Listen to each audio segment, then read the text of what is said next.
Okay, on the next one, it says find the radius. Notice the radius isn't drawn in, so I'm going to do that right away. I'm going to draw it in right here. It doesn't really matter to which side that it's drawn into. So with that, I also know that this segment is perpendicular to the chord, so it bisects it. So this is 12. Well, that's a 5, 12, what, my friends? 13. So our radius is going to be 13. It's a Pythagorean triple. If you forget, you can always use the Pythagorean theorem and solve for it. So, and it's going to be, I do believe, in feet. So make sure we label it. Now, we're also supposed to know the measure of arc AB. Well, here's the cool thing. If I have congruent chords, what do I know about their arcs? They're the same. So the measure of arc AB is going to be 120 degrees. Now, we're not going to worry about the measure of arc AB for B and C. So we'll just say for A only. All right? But now we have to solve for the missing parts here. So I'm going to draw in my radius every time.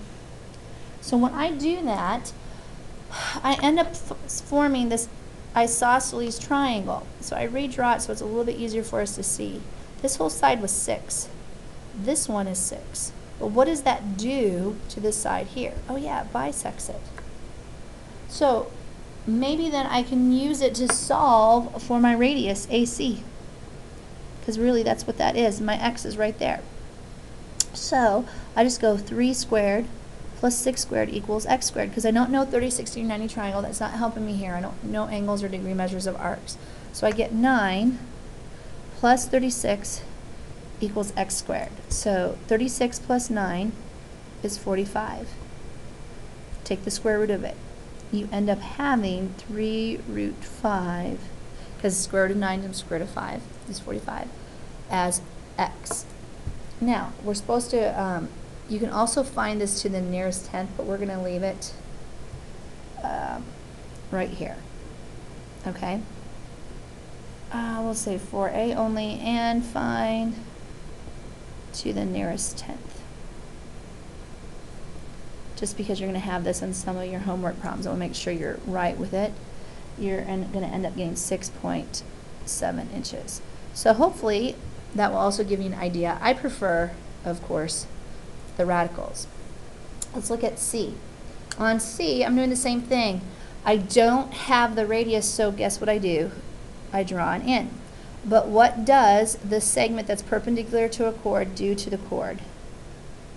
It bisects it. So this would actually be either 5/2 or 2.5. Now, the directions say find the radius to the nearest tenth, so am I going to yell at you as much if you actually use a decimal this time? No. So this is knowing what type of question that they want.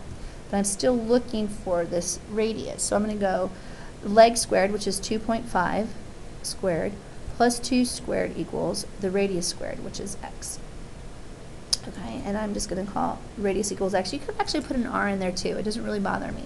So 2.5 squared is going to end up being 6.25 plus 4 is equal to x squared. So that's 10.25 equals x squared. So then I take a square root of it.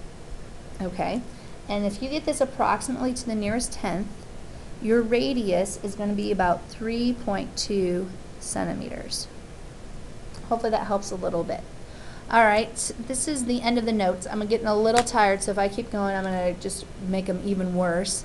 Again, if you don't finish these in class, you're going to have to do these on your own and use them as examples. So, guys, have a great day, and make sure you can call me at home if you have any questions.